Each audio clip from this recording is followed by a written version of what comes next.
우리 같이 교독으로 읽겠습니다. 창세기 28장 1절에서 5절 그리고 10절에서 22절까지 우리 교독으로 읽겠습니다.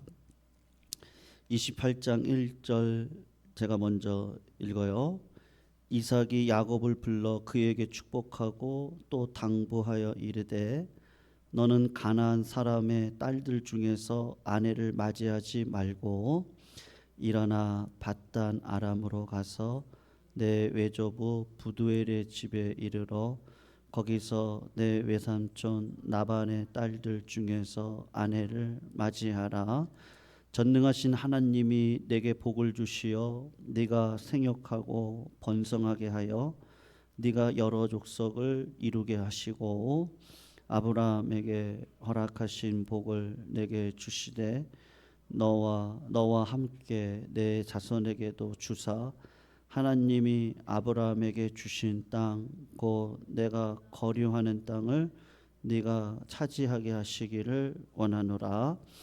이에 이삭이 야곱을 보내매 그가 밧단 아람으로 가서 라반에게 이르렀으니 라반은 아람 사람 부두엘의 아들이요 야곱과 에서의 어머니 리브가의 오라비더라. 야곱 10절이요. 야곱이 부엘세바에서 떠나 하란으로 향하여 가더니 한 곳에 이르러는 해가 진지라. 거기서 유숙하려고 그곳에 한 돌을 가져다가 베개로 삼고 거기 누워 자더니 꿈에 본즉 사닥다리가 땅 위에 서 있는데 그 꼭대기가 하늘에 닿았고 또 본즉 하나님의 사자들이 그 위에서 오르락 내리락 하고 또 본즉 여호와께서 그 위에 서서 이르시되 나는 여호와니 너의 조부 아브라함의 하나님이요 이삭의 하나님이라. 네가 누워 있는 땅을 내가 너와 내 자손에게 주리니 내 자손이 땅에 티끌같이 되어 내가 서쪽과 동쪽과 북쪽과 남쪽으로 퍼져 나갈지며 땅의 모든 족속이 너와 내 자손으로 말미암아 복을 받으리라. 내가 너와 함께 있어 네가 어디로 가든지 너를 지키며 너를 이끌어 이 땅으로 돌아오게 할지라. 내가 내게 허락한 것을 다 이루기까지 너를 떠나지 아니하리라 하신지라. 야곱이 잠이 깨어 이르되 여호와께서 과연 여기 계시거늘 내가 알지 못하였도다. 이에 두려워하여 이르되 두렵도다. 이곳이요 이것은 다름 아닌 하나님의 집이요 이는 하늘의 문이로다 하고 야곱이 아침에 일찍이 일어나 베개로 삼았던 돌을 가져다가 기둥으로 세우고 그 위에 기름을 붓고 그곳 이름을 베델이라 하였더라. 이 성의 옛 이름은 루스더라. 야곱이 서원하여 이르되 하나님이 나와 함께 계셔서 내가 가는 이 길에서 나를 지키시고 먹을 떡과 입을 옷을 주시어 내가 평안히 아버지 집으로 돌아가게 하시오면 여호와께서 나의 하나님이 되실 것이요. 우리 같이 읽습니다. 내가 기둥으로 세운 이 돌이 하나님의 집이 될 것이요 하나님께서 내게 주신 모든 것에서 10분의 1을 내가 반드시 하나님께 드리겠나이다 하였더라. 아멘. 오늘 본문은 우리가 다 읽진 않았는데요. 27장 후반절에서 시작되어지고 28장 6절에서 9절 사이에 야곱의 결혼과 에서의 결혼에 대한 이야기가 나오고 있거든요. 하나님께서 아버지 이삭을 통해서 야곱에게 야, 너 결혼은 해야 되겠는데 가나안 여자를 만나지 말고 저 밧단 아람에 가서 우리 할아버지죠 아브라함이 이삭의 아내를 저 밧단 아람에 가서 같은 혈통에 있는 사람을 구했듯이 야곱 너도 믿음의 여자를 만나야 된다. 그렇게 해서 어디로 보냅니까? 이제 밧단 아람으로 보내는 장면이 오늘 본문에 기록이 되어져 있습니다. 그런데 이제 우리가 좀 더 좀 집중해서 봐야 될 본문이 뭐냐 하면 하나님께서 야곱을 어디에서 만나 주세요? 예, 베델에서 만나 주시잖아요. 이 야곱의 스토리 가운데 굉장히 중요한 스토리가 뭐냐 하면 이 베델 사건은 굉장히 중요한 정점이다라고 말할 수가 있습니다. 여러분, 이 밧단 아람이라고 하는 곳은요, 지금으로 따지면 이 땅끝마을 해남에서 저기 한 북한의 신의주 정도 되는 거리입니다. 그러면 몇 킬로 정도가 나오겠어요? 한 800에서 900킬로 정도가 나올 거예요. 그러니까 좋게 한 달에서 한 달 반 그 정도는 걸어야 되는 거리입니다. 그런데 한 2, 3일을 걸었을 때 야곱이 어디에 이르게 되냐 하면 거기가 이제 베델일 거라고 보는데, 여러분 성경에서는 그곳을 뭐라고 불렀는지 아십니까? 한번 11절을 한번 보시면 뭐라고 얘기하고 있죠? 성경에서는 베델이라고 얘기를 하지 않고 어디에 이르렀다 그래요? 11절을 보세요. 그냥 한 곳에 이르렀다. 그 이야기를 하고 있습니다. 무슨 말입니까? 그러니까 사람들이 그렇게 중요하게 생각하는 자리라는 거예요? 아니라는 거예요? 그냥 야곱은 형 에서가 나를 죽이려고 하는 위협 가운데 어떻게 보면 그 할아버지가 굉장히 거부죠. 그리고 아버지도 굉장히 거부가 되어졌잖아요. 굉장히 편하게 살다가 하나님께서 야곱을 이제 정말 아무것도 의지할 수 없는 곳으로 보내시면서 진짜 손에 아무것도 없어요. 그리고 가는데 그 마음에 있는 걱정이 뭐겠습니까? 굉장히 외롭고요. 굉장히 내가 지금 가는 길에 하나님이 나를 과연 도와주실까? 여러분, 몸이 아프면 굉장히 어떤 생각이 드세요?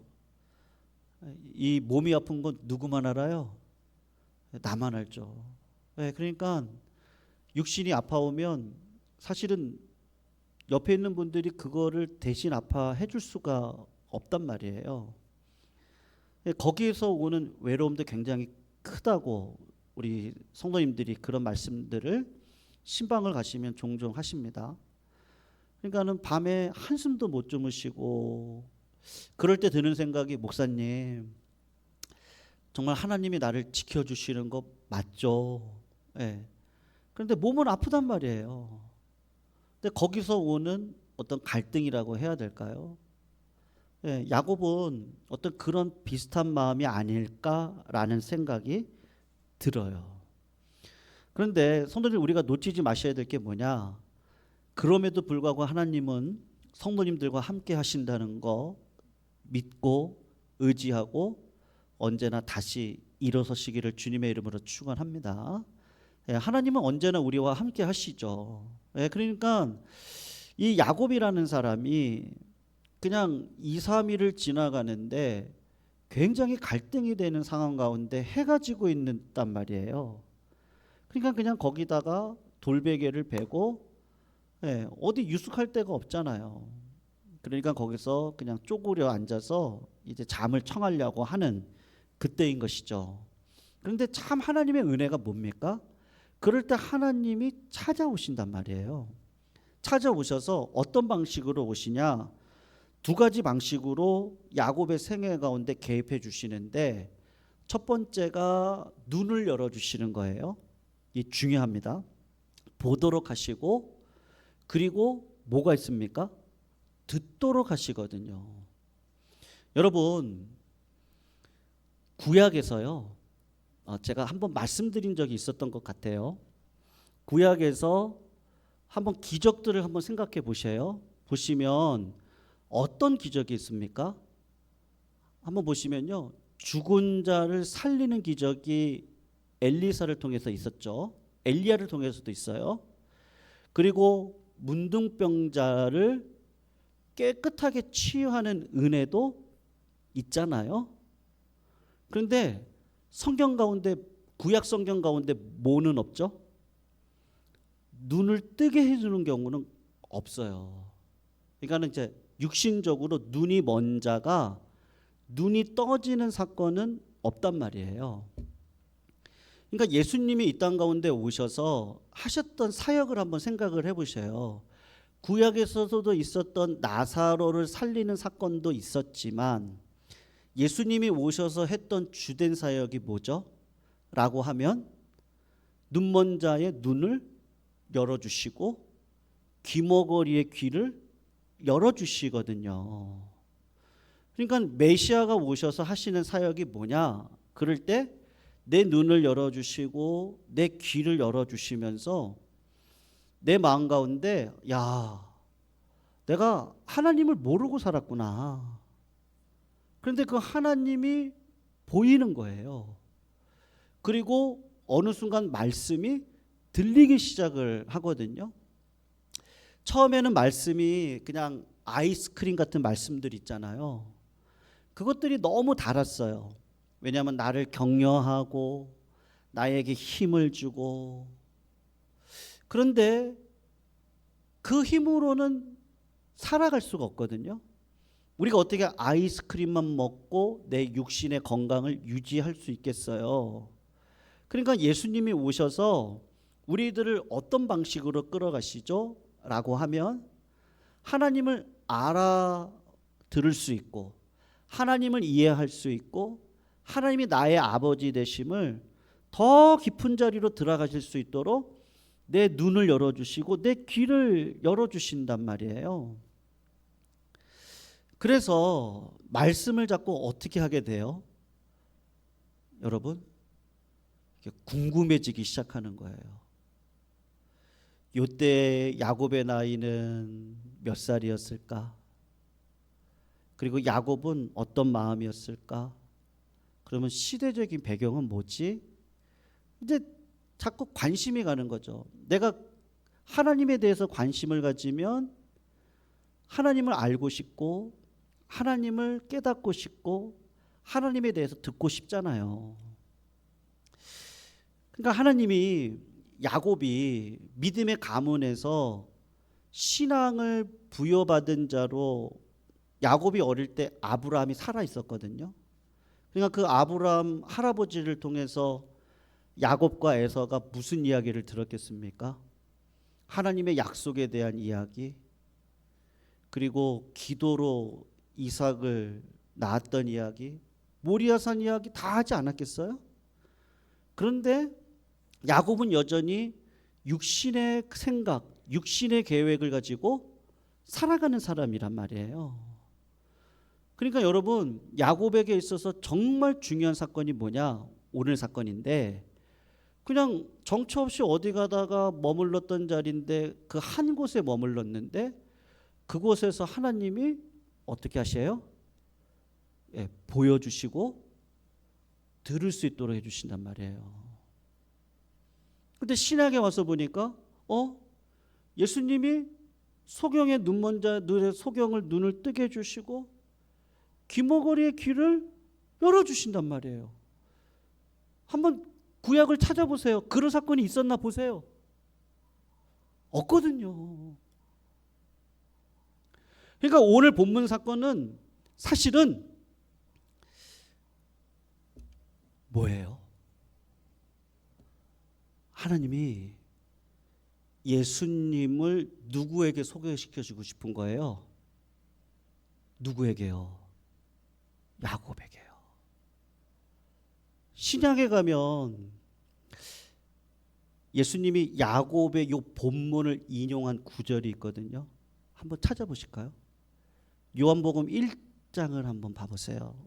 신약에 요한복음 1장 51절, 예수님이 나다나엘을 부르실 때 예수님이 오늘의 이 사건을 인용하시면서 나다나엘을 부르시는 사건이 있거든요. 요한복음 1장 51절 제가 읽어드릴게요. 다 찾으신 줄 알고 또 이르시되 진실로 진실로 너희에게 이르노니 하늘이 열리고 하나님의 사자들이 인자 위로 어떻게 하는 것을 본다 그래요? 오르락 내리락 한다라고 이야기하죠. 근데 거기 오르락 내리락 앞에 뭐가 있어요? 누구 위에요? 인자 위에요. 이렇게 돼 있잖아요. 다시 오늘 본문으로 와서 한번 보세요. 28장으로 와셔서 야곱이 꿈을 꿨던 거를 한번 보세요. 12절을 한번 보세요. 보시면 인자라는 단어가 있었잖아요. 그런데 야곱의 꿈은 한번 보세요. 28장 12절을 보면 꿈에 본즉 사닥다리가 땅 위에 서 있는데 그 꼭대기가 하늘에 닿았고 또 본즉 하나님의 사자들이 그 위에서 어떻게 한다고요? 오르락 내리락 한다 그러죠. 근데 어디 위에서요? 하나님의 사자들이 그 위에서 오르락 내리락, 여기서는 사닥다리를 가리키는 거겠죠. 그죠? 그러니까 여러분 12절에 보면 꿈에 어떻게 했다 그래요? 본즉 이렇게 얘기를 한단 말이에요. 여러분 야곱은 우리 신앙생활이 그렇거든요. 성도님들 신앙생활을 하실 때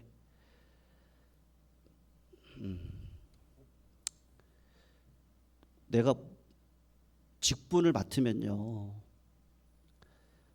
그걸로 신앙의 완성이 이루어지나요? 어떻다고 생각하셔요? 바리새인들이 착각했던 게 뭐죠? 그러니까는 내가 남들보다 11조를 굉장히 많이 해요. 그리고 열심히 특심이거든요. 근데 바리새인들이 신앙이 그냥 본인들이 생각할 때는 거기까지였어요. 그리고 나만한 신앙인이 어디 있어? 그리고 바리새인들이 어떻게 하죠? 은혜 안으로 안 들어가는 거잖아요.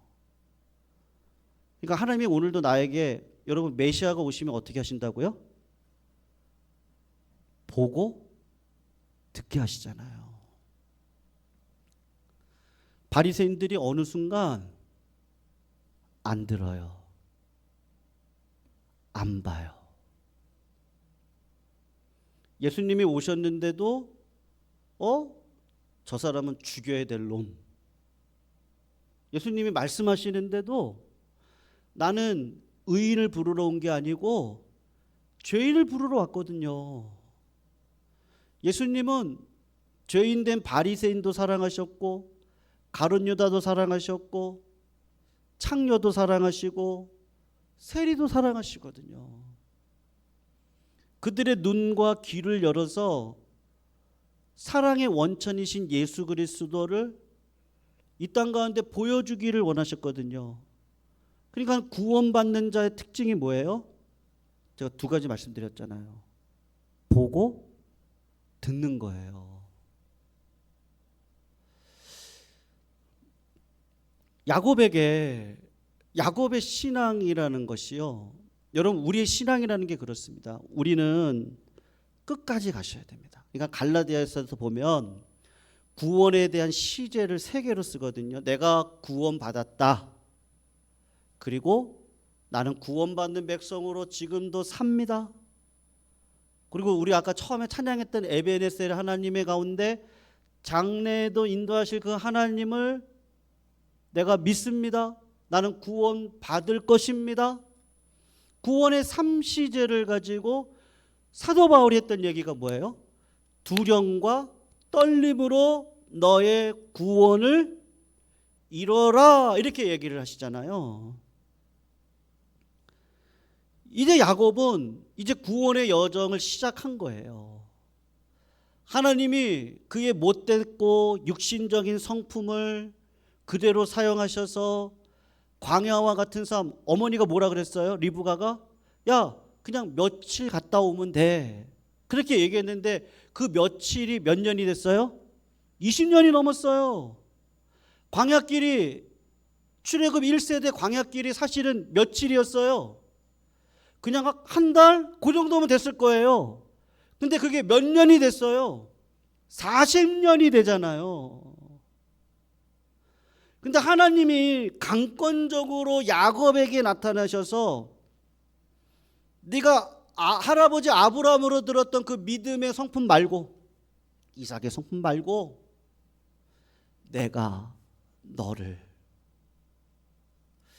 끌어갈 거야. 그 첫 번째 특징이 뭐예요? 보게 하는 거예요. 내가 머물렀던 이곳에 천사들이 오르락 내리락 하네. 하늘문이 열렸네. 하나님이 내려오셔서 나에게 말씀하시네. 말씀이 들리네. 야, 말씀이 능력이네. 그래서 보게 하시고, 그 다음에 13절을 한번 보세요. 또 뭐라고 얘기하죠? 또 어떻게 했다고요? 본즉, 이 보다는 말을 자꾸 씁니다. 그러면서 여호와께서 그 위에 서서 어떻게 하세요? 이르시되, 들리는 거예요. 귀머거리의 이 영적 귀머거리를 하나님이 여셔서 뭐라고 얘기하시죠? 나는 여호와니 너의 조부 아브라함의 하나님이요 이삭의 하나님이라. 내가 누워있는 땅을 내가 너와 내 자손에게 주리니 네 자손이 땅의 티끌같이 되어 네가 서쪽과 동쪽과 북쪽과 남쪽으로 퍼져갈지며 땅의 모든 족속이 나와 내 자손으로 말미암아 복을 받으리라. 요거는 아브라함에게 주셨던 축복 그대로거든요. 땅, 자손, 이 이야기는 복의 근원, 이건 똑같이 했던 거예요. 그런데 아브라함에게 주셨던 언약이 15절에 나와요. 뭐라고 하죠? 내가 너와 함께 있어. 네가 어디로 가든지 너를 지키며 너를 이끌어 이 땅으로 돌아오게 할지라. 내가 내게 허락한 것을 다 이루기까지 어떻게 하겠다 그러죠? 떠나지 않겠다. 그 이야기를 하고 있는 거예요. 사랑하는 성도님들, 야곱이 이제 신앙의 첫 발을 내딛었어요. 그럴 때 하나님께서 우리들에게 주시는 첫 번째 복이 뭐예요? 눈이 열리고요. 야, 하나님이 내 아버지시구나. 그리고 내 아버지신 하나님이 나에게 주시는 말씀이 들리는 거죠. 그래서 주님이 뭐라 그러셨어요? 나는 목자고 너희들은 양이다. 그죠? 양은 목자의 음성을 듣나니. 그리고 포도나무 가지 비유하시죠? 예, 가지가 포도나무에 붙어 있지 않으면 어떻게 합니까? 열매를 맺을 수가 없습니다. 그걸 주님이 뭐라고 표현해요? 내가 당신들 안에, 당신의 마음이 내 안에 들어와 있으면 무엇이든지 원하는 대로 구하라. 그리하면 주시리라. 여러분, 야곱이 꿈을 꾸고 눈이 열리고 귀가 열리고 난 다음에 그냥 있을 수가 없었어요. 그래서 아까 우리가 봤잖아. 이 한 곳에 이르러. 그곳은 정말 아무것도 아닌 곳이에요. 근데 하나님이 나에게 나타나 주신 곳, 하나님이 나에게 개인적으로 주님의 말씀이 능력이라는 걸 경험하게 해주신 곳, 그래서 그 자리에다가 기름을 부어서 베델, 하나님의 집이라고 명하시거든요. 여러분, 하나님은 이 성전에만 계십니까? 아니죠? 성도님들의 마음 가운데도 계시죠?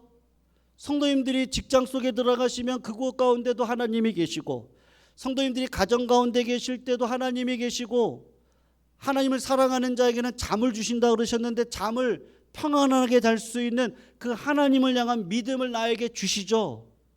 예. 요한복음 4장에 보면 예수 그리스도께서 그 수가성에 있는 여인을 찾아가셔서, 사마리아 성에 있는 여인을 찾아가셔서 그 여인이 12시 낮에 우물을 기르러 왔을 때 그 우물의 이름이 뭐냐면 야곱의 우물이거든요. 근데 그 야곱의 우물에 예수님이 찾아가시는 거예요. 수가성 여인을 만나서 뭐라고 얘기하죠? 이 우물은 먹고도 목마를 우물이다. 내가 영원히 목마르지 않을 우물을 물을 줄 테니 마시겠니? 그 물을 주십시오. 그랬더니 예수님이 뭐라 그러죠? 네 남편을 데리고 와라. 갑자기 무슨 얘기예요? 여러분, 그 당시 여자들은 힘이 없습니다. 남편이 없으면 안 되거든요. 근데 남편이 5명인데 지금 있는 남편도 내 남편이 사실은 아니에요. 그러면서요, 그 여자가 한 얘기가 있습니다. 우리 조상들은 이 야곱의 우물에서 예배를 드리라고 했는데 당신들은 저 예루살렘이라 그러는데 뭐가 맞습니까? 그래서 예수님이 뭐라 그러시죠? 신령과 진정으로 예배할 때가 오나니 이때다. 예배는 뭐로 드리는 거예요? 하나님의 성령과 진리 대신 말씀으로, 그 말씀이 들림으로 성령을 봄으로 드린다. 바로 지금이 그때다. 지금 야곱의 사건이 어디까지 이어지는 거예요? 요한복음의 4장까지 이루어지면서 야곱이 경험했던 그 환희, 야, 하나님은 여기도 계시는구나. 와, 하나님은 내가 절망할 때도 계셨구나. 하나님은 내가 한숨 지을 때도 계셨구나. 하나님은 남들의 눈에 저 창녀 같은 여자, 남편을 5명이나 얻었고 6명을 얻어가지고 저 지질이 저렇게 살아가는 저 여자, 저 창녀 같은 여자, 너무 외로워요. 너무 힘들어요. 야곱도 그랬잖아요. 하나님 너무 힘들어요. 근데 예수님이 어떻게 하세요? 야곱을 만나주시듯이 수가성 여인을 야곱의 우물에서 만나주셔서 진짜 남편 예수를 만나게 하시잖아요. 야곱이 그 예수를 만나는 사건을 여기서 경험하는 거예요. 그러니까 요한복음 1장에 어디 위에 오르락 내리락 한다고요? 인자 위에 오르락 내리락 할 것이다. 그 인자가 누구예요? 예수님이시잖아요. 복음이 들어온 사건이 어디예요? 이 베델인 거예요. 사랑하는 성도님들, 언제 예수님 만나셨어요? 저는요, 굉장히 외로울 때, 야, 이거 인생 내 힘으로 살아갈 수 없구나. 저 그때 주님 만났거든요. 그래서 하염없이 기도를 한 3년을 한 것 같아요. 그때 하나님 음성 들었거든요. 그때 제 이름 불러주시더라고요. 성도님들도 마찬가지 아니세요? 내가 가장 힘들고 내가 외롭고 의지할 데 없을 때, 그때 어느 순간 하나님이 나를 찾아오셔서 진짜 내 신랑이 되어주셔서 내 인생을 책임져 주시겠다고 그렇게 말씀해 주시는 그 하나님. 야곱이 그 하나님을 만나고 기름을 부어서, 야, 여기 하나님의 집이다. 근데 그 집이 어디 와 있어? 지금요, 내 마음에 와 있잖아요. 그러니까 내가 어디를 가든지 난 예배자예요. 난 구원받는 백성. 내가 기도하면 하나님 응답하세요. 믿으시죠? 하나님 응답하십니다. 하나님 함께 하십니다. 하나님이 두려워 말라 놀라지 말라 말씀해 주십니다. 그 하나님이 내 아버지이십니다. 그 하나님이 내 아버지로 나를 떠나지 않으시겠다고 말씀해 주십니다. 오늘도 그 하나님을 감사하시면서 성도님들 어떤 인생의 짐도 다 내려놓으시고 예수님과 함께 예수님의 짐을 지시며 예수님 우리의 마음을 평안으로 인도해 주실 줄 믿습니다. 우리 같이 말씀 생각하시면서 두 곡 우리 같이 한번 부르실게요.